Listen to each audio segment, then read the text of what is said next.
If God has to maintain justice, but God is very loving and kind, would a loving God condemn people who never heard of him or of the crucifixion by the same standards of those who have heard? We're going to dive into that a little bit deeper, but today we're going to specifically focus around God's justice.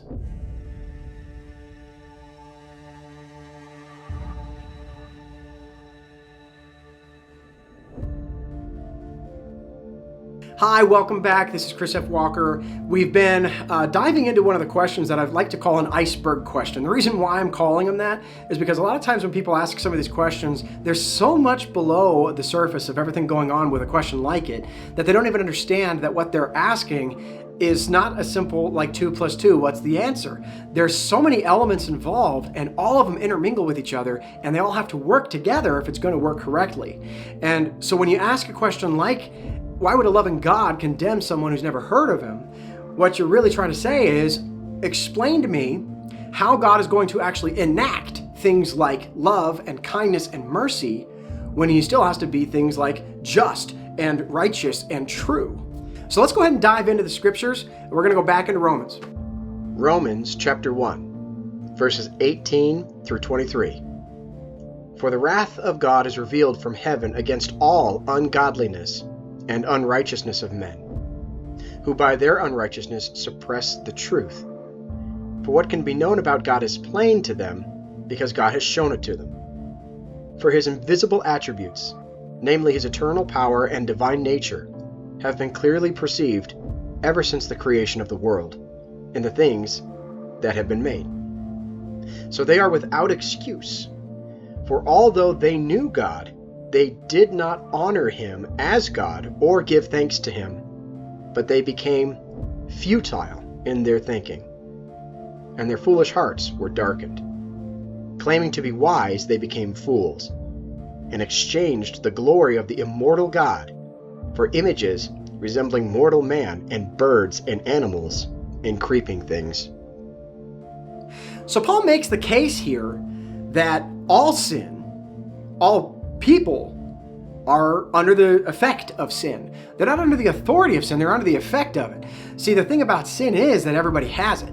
And what he's trying to get at is that nobody gets to claim ignorance of right or wrong. And this is an interesting point to make. But one of the things that happens a lot of times when people say like, well, children are born innocent. Well, that's true that children are born without having conducted an action that was wrong. But there's still motives of the heart that even from the time of birth are very self-centered and usually very selfish in nature, but they're also going to be things that we don't have to be taught that turn out to breed bad behavior later. For example, whoever taught you how to tell a lie? You know, we have to be taught the opposite. We have to be taught how to tell the truth. We have to be taught that even when the truth hurts, we should stick to the truth. We would rather tell the lie because it's very self-serving and very, we're hoping we're just going to get away from something. But most of the time we don't really know exactly what we're trying to get away from until we understand the concept of punishment. See, we know that once we do something that we shouldn't, that we know there's probably supposed to be a punishment that is attached to it. And that's instinctive. What Paul's getting at is that it doesn't matter who you are or where you are on the planet, that exists. For example, you don't have to travel very far outside of Western society or anything that has to do with the Christianity viewpoint to find people that say if something doesn't belong to you, you're not supposed to take it. Or if you just go up and kill someone for no reason at all, that's not really acceptable. There are certain things that we don't need to point to a God of the Bible that says this for us to know it's wrong. And what Paul's getting at is that because we all have those moralities built into us, because we have that nature in our heart, that this is something that the Christian worldview believes points back to a creator who wrote those laws on our heart at the very beginning. Now, a lot of times there's a lot of arguments that kind of go in different directions about that element. My purpose of this series is not to dive into that rabbit hole, but I do want to acknowledge that yes, there are people who say that because of evolution or because society has evolved to a certain point, that they just found certain things that work better, and that it was one of those elements. But the thing is that removes the emotional attachment. That if you have something that belongs to you and someone takes it and you know it's not theirs, it's yours, you the anger in your heart, you know exactly that that was not right. What happens with justice is we seem to have a problem with those things that we know affect us specifically. We seem to end up with an issue about whether or not we're willing to apply it to others outside of us, especially if we were the cause of it. One of the things I wrote about in one of my books was I said that if justice, when it's truly understood and grasped, is something that should be more feared than revered. We always seek justice. That jerk did this to me. We have no problem with that. But then when we think about, man, I really screwed this up and that guy got hurt because of it, or this girl got hurt because of it, well, maybe we're not so quick at that point to then jump into the justice bandwagon, because we know that we're on the receiving end of that.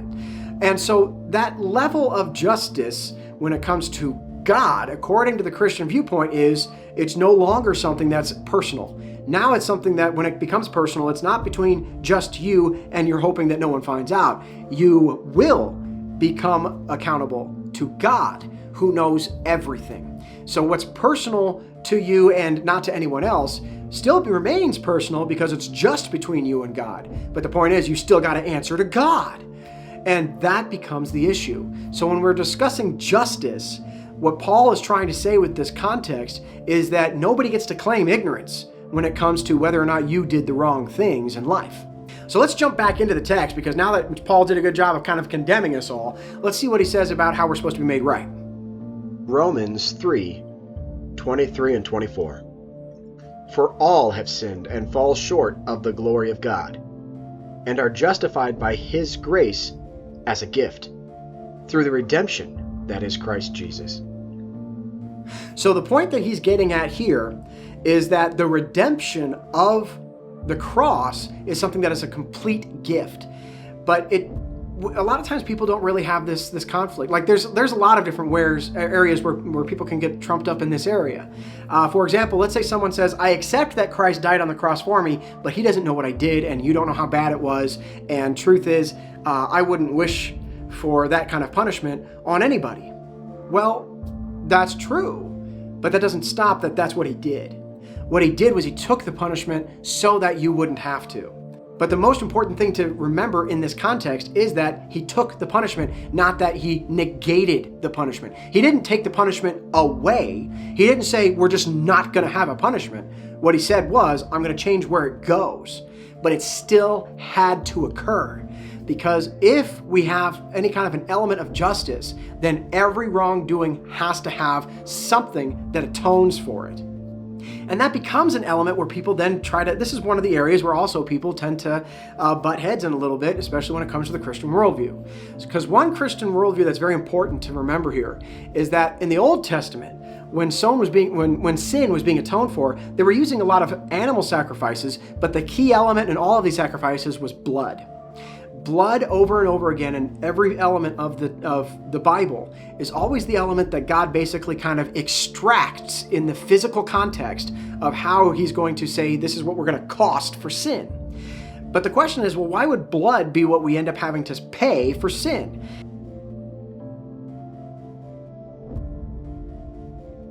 In a way, we can think of this context in the light of, if I'm a dad and I built a toy for my son and I hand the toy to him, but he starts using it incorrectly, I'm going to take the toy away.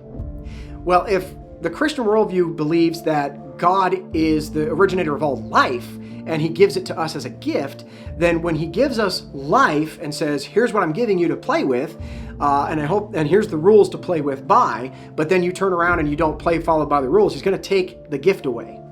And blood is the physical attributes of life. Do you remember in the very first video when we talked about life in general? The reason I used that example was actually very specific. And the reason why I was using the context of life and how things get, turned into energy and how we actually sustain the physical elements of life is because it comes in later here when we hear the blood atonement. You see, blood is what accomplishes all of that. We eat food, but the food is not going to go through our veins. We intake oxygen, but oxygen itself does not flow through our veins. We drink water, but water itself does not flow through our veins. Our body takes all of these elements and combines them all into the life-giving liquid that flows throughout us and distributes everything the way it's supposed to, which is blood. So blood in this context is basically life. So when we then say, well, why would Jesus have to bleed and die for the atonement of sin? The answer is because the toy was used incorrectly. And so the punishment is for it to be taken away. Now we're talking in the physical realm here. In the spiritual realm, there's also the separation of sin from God. And that's kind of more of a spiritual thing. In this case, I'm just talking about the blood, okay? But the context of blood in this element means that when Jesus bled, when Jesus died, he had to do so absolutely free of sin. But he also had to be 100% human. Well, the only way you're going to become 100% human and free of sin was if you were 100% human, born from a woman, but you weren't attached to the procreations of humanity passed down by the men. What we're basically saying is virgin birth. So believe it or not, virgin birth actually plays into the fact of why the blood atonement worked.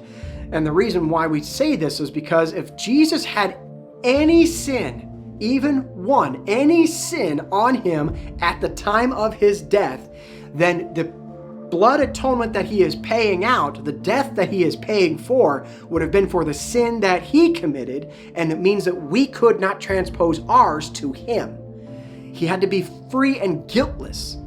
And that is something that requires an absolute understanding of justice, because what it means is all the bad that we could do in our lives, in order to transpose it onto him, he had to be 100% human so that he had all the abilities to do all the same stuff that we do wrong, but he also had to then not do any of it wrong and be completely free of that. And so it's not like you can, because that's why, a perfect example is like, that's why I can't basically do a blood atonement for my dog. If I were to say I did something wrong, so I'm going to go kill my dog for it, that doesn't even sound right? But if I did something wrong and say I'm going to punish myself, that's where it belongs. What God did was he said, well, in order to transpose the human sin and have it actually be something that could be transposed somewhere else, he had to be human. Hence the reason of a Messiah, hence the reason he was 100% human in the person of Jesus Christ. So let's dive into that just a little bit deeper by going back into Romans. Romans 10:13 through 16. For everyone who calls on the name of the Lord will be saved. How then will they call on him in whom they have not believed? And how are they to believe in him of whom they have never heard? And how are they to hear without someone preaching? And how are they to preach unless they are sent? As it is written, how beautiful are the feet of those who preach the good news. But they have not all obeyed the gospel. For Isaiah says, Lord, who has believed what he has heard from us? So according to Paul, Christ is that atonement. He is the absolute perfect lamb. That's why they get that name from.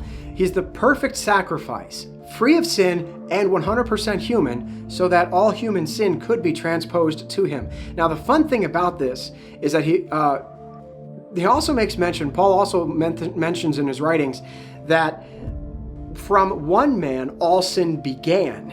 And so from one man all sin was transposed. And that, I'm paraphrasing, but the context of that he's saying is that Adam screwed things up and that all sin started with him and started moving forward. But because Jesus, who was still a man, came, we can then say that the sin works in reverse. Because even though one man had committed the original sin, which then kind of screwed all of us, on that same note, one man showed up, but he had to be free of sin, and that's what Jesus was. Because a lot of times what people will kind of think is that, well, maybe Jesus' sin only works for a certain number of people, like maybe there's a level, that it's not. But the thing is that it's an all-encompassing thing. When Jesus died on the cross, he did it specifically for you, for your sin. The difference is that in this context, he did it for you, only you, and then everyone else has the same truth. So that sin transposing is completely personal. It's a one-on-one relationship. He didn't save all of mankind with a broad stroke saying, I've done this and now everyone's good. He saved everyone individually for all of mankind. And that's you got to go a little bit deeper to make sure you understand that context, because it is personal and it is individual. And that salvation is something that is a gift from God. And a way that this commonly gets described is, imagine that you're standing in front of a judge and the verdict has already been passed. You're guilty. Like, gavel already came down. Yes, you're guilty. What you're receiving is the sentence. And when we say the sentence, what happens is God looks at you on trial, says you're guilty, and because I'm just, because I'm God, I have to penalize the sin. I cannot let it go. But instead of you paying it, what if I paid it for you? See, that way it's still paid. It's kind of like if I were to get a speeding ticket and then somebody else paid the fine. According to the judge, hey, whatever, fine was paid, you're off the hook, right? Okay, but that gift is given freely, but it's only done according to the biblical structures through the sacrifice of Jesus Christ. Which still brings back to the original context of our question, well, why would God condemn those who've never heard of him? They never had the chance to put their faith in Christ. And that's actually a valid question, but you can't negate around the fact that what they're pointing out to and pointing towards is the fact that God's just judgment is accurate and that he has the authority and the sovereignty to impose it. But don't forget that he's also shown through his love and through his actions that his desire is the redemptive side of this.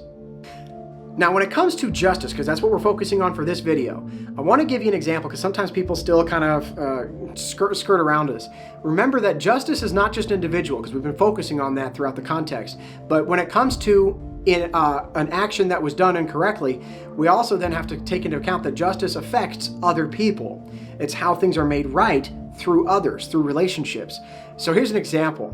Let's say that you have somebody who's built a whole bunch of soup kitchens and homeless houses, and they've just been doing all these good works for people who really need help. And he's a great, great role model throughout all of the society about making sure that there's so many people who, no one in his towns ever go hungry and they're never without shelter. But let's say he ends up with a some sort of a wild night. He gets drunk, sees a young lady, has an extreme amount of lust, and ends up raping her. And then because he's afraid that he's going to get caught from this rape, he ends up killing her to try and hide the event. This is a pretty horrific event. Well, the thing is, first off, if he tries to hide it like that, all that's ended up happening was he's deprived the family. Not only did he first deprive the woman of, her own, she obviously didn't want to be raped. But then on the same note, he then deprived her family of her by murdering her. And he did all of that simply because he wants to maintain this image of, I'm a good person. So in this example, one of the things that people would say is, well, he did all these good things and he might have even regretted what he did wrong, but is that then justice for the victim or the victim's families? If we just let it go and say, look at all the good he's done, and you know what, he's sorry and he didn't really want to do it. The answer is, if it's going to be justice, it has to be atoned for. Because justice her father is never going to accept that he was a good person. And that's where, again, we're not diving down this rabbit hole right now when it comes to like justice and forgiveness.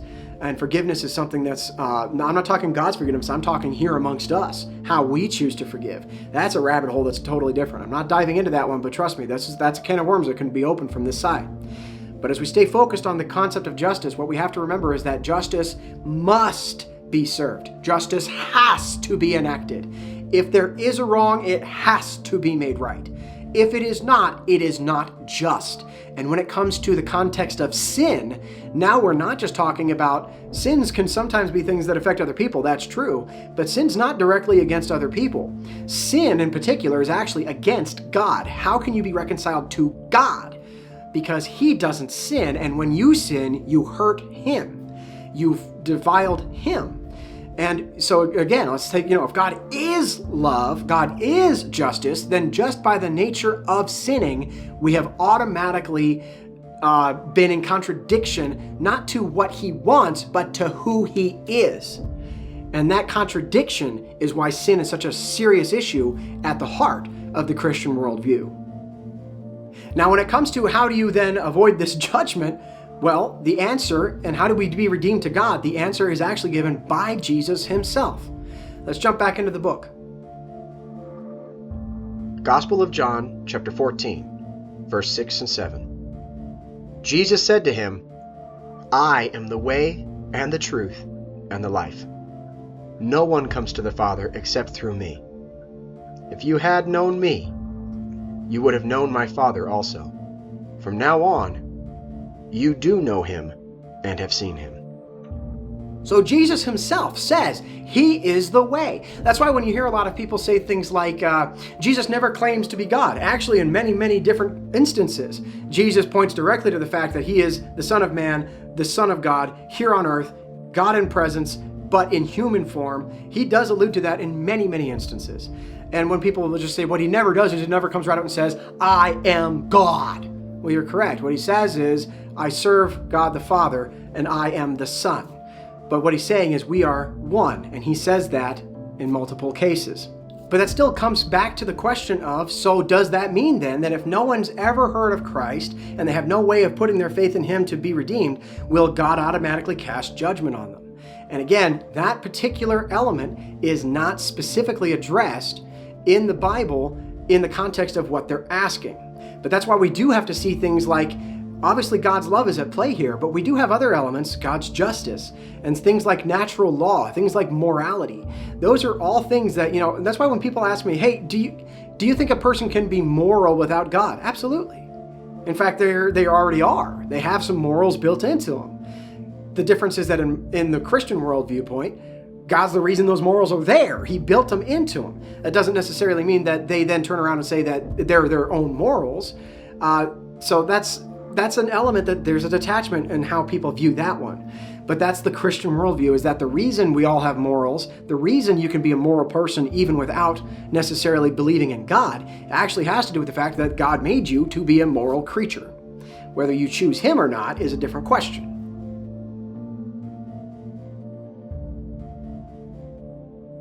So let's share a couple of quick views that are shared in this. And again, we're just going to, for the sake of argument, we're going to jump it down to just two examples. One view in the context of perspective of judgment would be that God, when you then die, if you've never heard of him, basically kind of appoints you an advocate. And that's one of the roles that Jesus would then play.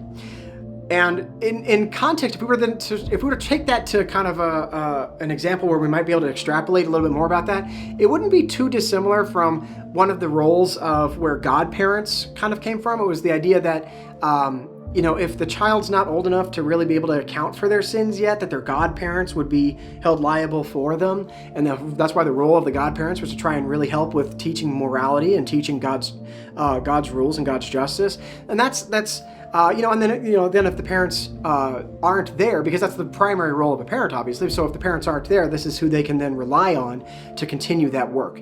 I know that's only please don't overwhelm me with a whole bunch of emails now saying, you don't understand godparents. I'm pointing out one element of a very broad spectrum of godparents. I'm just saying that that's an example of what we're talking about here in context with if someone were to be appointed as an advocate. In this case, Jesus being that advocate for the person, even if they never knew him in life, that when they die, he ends up becoming an advocate for them in death prior to judgment. But again, that's really hard to biblically nail down and say that that's exactly what happens, because that one's there's some things that might allude to similar things like that, but it's really difficult to nail that one as a yes, this is what the Bible says. Okay, and now another one would be that God actually judges more off of the motive of the heart, and that's expressed many times in the Bible, is that God knows our heart and God wants our heart to be right with him. And so that maybe if you didn't necessarily know he was God, but your heart was right with him, even though you didn't know who he was, that you were trying to be right to, that he would still end up saying, okay, well, you still passed the test and you're still going to get to have the punishment transposed onto Jesus instead. And there's some areas in there where we could probably say there's some positives and maybe be able to make the case. But biblically speaking, there's nowhere in there where that nails that one down either. Okay, but here's what people do agree upon when it comes to this justice factor. If God is not just. If God does not atone for sin, he's not God, because without justice, he is not the God of the Bible. So that means that justice has to be fulfilled, has to be enacted. You cannot avoid the punishment of sin. It's simply a question of where the punishment occurs and who it goes to. That's the question on the table. And the things that they also agree with, is, as far as all the scriptures go, is that that was one of the purposes of the crucifixion and why Jesus had to then be crucified and even die. That's also why it's very important that in the Christian worldview, he did in fact die. Life left. Lungs stopped, heart stopped, blood stopped pumping, dead, dead, dead. And he had to remain that way for a long enough time that no one could sit there and be like, oh, well, maybe he was some sort of a coma or whatever, but it was sleeping. Nope, dead. Absolute dead. That way, when the resurrection occurs, it truly becomes a miracle that we can look at as a Christian worldview and say, now I can believe that that was in fact what God was doing. So I know that we still haven't really answered the question yet, but what we have done is we've dove into a lot of the elements. The first one, obviously, God's sovereignty. Does he have the authority to do the judgment that we're talking about? The second one being God's love. Does his intention actually to try and save us and to make sure that we don't have that kind of a judgment cast on us, even though we deserve it? And the third one is in God's justice. Somehow or another, there does have to be atonement because sin does exist and it has to be answered for. Otherwise, it's not justice. And if it's not just, he's not God. So all of these elements have to be understood because all three of them are at play when someone's asking the question, why would a loving God condemn those who've never heard of him?